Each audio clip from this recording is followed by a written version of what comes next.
Hello there guys, what is up? My name is DoxNotch and today on the VAT creative server for the Shotbow Network, I got approved for the Centurion rank, which means that I was allowed to use World Edit, which means that I was allowed to use Copy and Paste, which means that I was allowed to complete the Annihilation map that I've been working on for about 5 days, I think. It's called Sequoia, and as you can see there's no grass anywhere, it's all dirt and pods, all kind of like the Mega Taiga theme. Let me show you around. Little things that I did want to mention. I did a lot of this by hand, and so right here, the sandy parts, you know, and all around here, basically like the center of the map, isn't even. It's not symmetrical because I did it all by hand, so that might piss you guys off. And I'm going to put this up in build submissions, so they might actually have to fix that. I don't know if it's like a mandatory, it has to be equal, but as you can see, like some things are different depending on what team you are, but nothing like too bad. There's nothing that gives like an advantage. It's maybe like 5 extra blocks on each side, just because copying and pasting these rivers, which aren't even, you know, like aren't equal on each side, kind of threw stuff off. But yeah, you guys aren't interested in that. Let me show you around the bases. Yeah, okay. Red. I'm partial to red on this one because I started with red. This is like the first base that I did. So we're gonna go in here. I'm going to put my fly speed down to 1 because I can't... No, damn it. There we go. Fly speed 1. Okay, so... this is the Nexus Tower. Right here. You can't go up inside that thing because it's just aesthetic, because I needed it to, you know, get approved on the creative server. Up here you've got your high level enchants, like level 30 and stuff, and then down here you've got a maximum level of 8 with this table.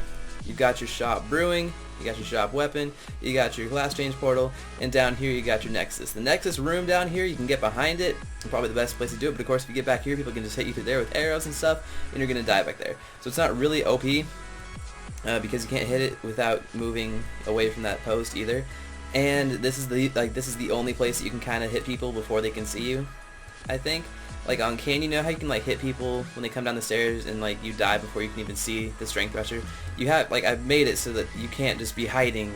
You've got to be standing out somewhere where people can kind of see you, you know? So that you won't be a surprise. But yeah, that's that.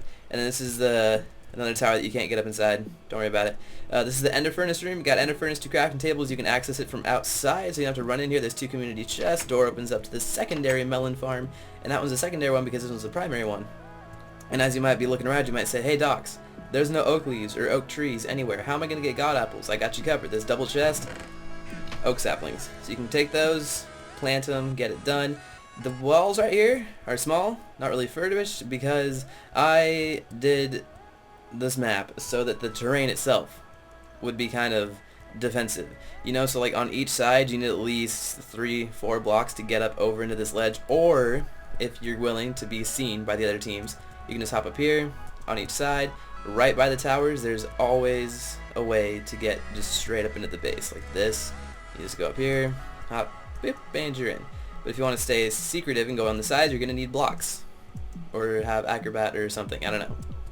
Now, you might have seen down here in the riverbed, there was a bunch of iron. Let me explain that. On each map in Annihilation, you have an iron mine or a cave, or something where your team has to fight over every little bit of iron, and nobody can really get started fast enough. And so I spread all this iron out in the riverbed so people can kind of choose where they want to go, kind of focus on one area to get their iron from. So your team can be spread out, people get their iron gear faster, people get started faster. I think that, I don't know, it's experimental.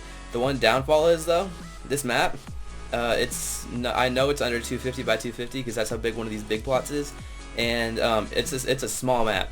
So people can come over here, they can jump over the hill, and if you're alone over here by yourself, you don't have your team like in the iron mine with you. You're just kind of wandering around in the riverbed. That's the only downfall of that iron mine design, but shouldn't be too hard because you can run away, and the water pits you can use to your advantage too. Because if you know how to jump through and you're kind of paying attention, and if somebody falls in them, like, you know, like that, it's gonna really sap their speed and you can get away. So hopefully you can manage that. And you run across the bridge here, which isn't going to be protected, so you can take this out, you know, so people can't get up, and you can kind of fence that off, whatever, I don't know. And then you run across the bridge, and the cave right here is your coal mine. I wanted to mention this before we move on. You can get up in these towers with a ladder, right there, and you can do like brewing and smelting up here. It's kind of okay for a watchtower thing, like barely, and it's not good for archery at all. So yeah, that's mostly just for brewing, smelting, I don't know, whatever. They're mostly aesthetic, I don't know. But yeah, moving on. The mine that you guys all care about is the gold mine, right? Yes. So we're going to go up here. Let's say get to it. The gold mine is like a tube. It connects this side of your kind of hill section. You go through it. Yay, woohoo, yeah. And then you go onto the other side. There's a lot of gold in there. I don't know if I should take some of it out. Actually, I don't know. Every time I record this, I recorded it earlier today when I only had one of the bases done, but now that I have all of them, it's like a complete map and I can show you guys around. But yeah, so it's 2 more gone. Should be a decent amount of gold. It's like, yeah, that's plenty. That is plenty. And then down here, on this side of the hills, is your emerald mine and your redstone mine. Now on the other side of the hills,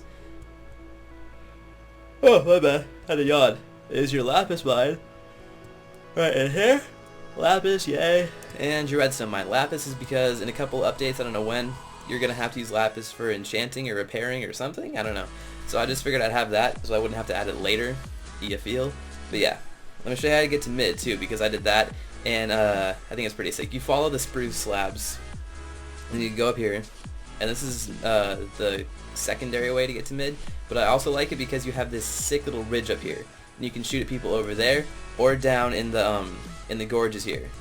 And so you go over here, and you can also have a pretty good little firing station at mid, but you can only fire directly across. I purposely put these trees right here to kind of block the other team's mid bases, so you couldn't just shoot at them from up there. And you go down here, and you hit this right here, which connects back up here to this. So this path goes just right there, and that path goes around, up on the hill, and then back down like that. You feel? So yeah, this, and then this goes over here, and each team has one of these kinds of bridges. Just kind of goes across this little river right here, and you run in, and here's mid. Mid has 1 diamond, like this, per side, you know, just right in the rock, but I also made it, I don't know, I like Anni, and I like having a challenge, and you guys might hate me for this, but I got a lot of approval from everybody else. Everybody on the server, like every time I've said, I'm making an Anni map, come check it out, tell me what you think, like they've said it's a good idea.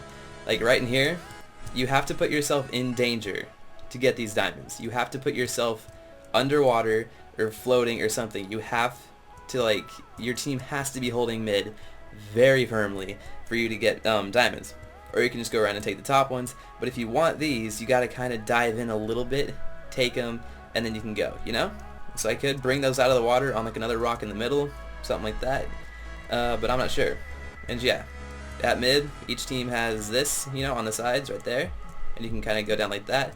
Or in each corner, you've got a ladder that I destroyed because I'm intelligent. Let's do that. Back there. I'm kidding. It's not because I'm intelligent. It's because I effed up with World Edit earlier. But yeah, each team has like a ladder right there, marked by those little holes. It's all good, except for this team. Oh man, I have to fix this. I messed up earlier. I'll put those back. But yeah, and then down here in the gorges, you might have noticed that it's, you know, more than a 2-block jump, no way to get out, but there are 2 ways on each side. In each of the wheat areas, there's a staircase like that leads you back up there, and there's also an area marked by fences somewhere on each side that the terrain just kind of folds back up, and that's a little farther back. The golem arenas are right here, or the creeper arenas, whatever. They're like that. I think that's big enough, whatever. And I don't know, I didn't know the size. And then this is also important to note. On this side of the map, you know, kind of the whatever, back from mid this way, I don't know. On one of the sides of the maps, I don't know, of the map, of your base, you have a ladder that goes up like this to help people get up because this side is pretty tall. And so at the beginning of the map, you're going to want to take that out so your team can't get up. Or so like the enemy team has to really try to get up into your base, because on the other side, you need a maximum, oh my god, no! Okay, I have to fix that. And grass spread over there because I left 1 block, I bet. And yeah, you need like 3 blocks right here, and you can hop up over this hill and then up into there, which will be sick. And ooh, okay, never mind. Okay, we're all good. And yeah, so on the other sides that aren't golem arenas, you have stuff like this, little teardrop shaped things. You can kind of get on those, though you can't really jump the water both directions. I made sure of that. But yeah, so that's how that goes. And then yeah, 2 melon farms. There's sugar cane, so you can have like a little bit cheaper speed potions. I don't know, make cakes or something. Let me take down my world edit markers. But yeah, that's the map. Hopefully you guys like it. I'm gonna put it in the build submissions form as soon as I fix that grass over there. And yeah, that's about it. Oh wait, one more thing. Over here on this side, you don't have like the little slope that goes down to mid, right? And so if you're over here and you need to get back up in your base, you go through this little house thing on each side, which has a ladder in it, which leads you to a crafting table, a furnace, and a chest, so you can have some private stuff in there if you want, and then you just run up here and you're back over. Ta-da! Yeah, that's basically the map. I think it looks good. I got my Centurion rank from this project, but yeah, hopefully you guys like it, and I hope it plays well. I'm gonna put it in the submissions, and I hope to see it in game. Tell me what you guys think. Thanks for watching.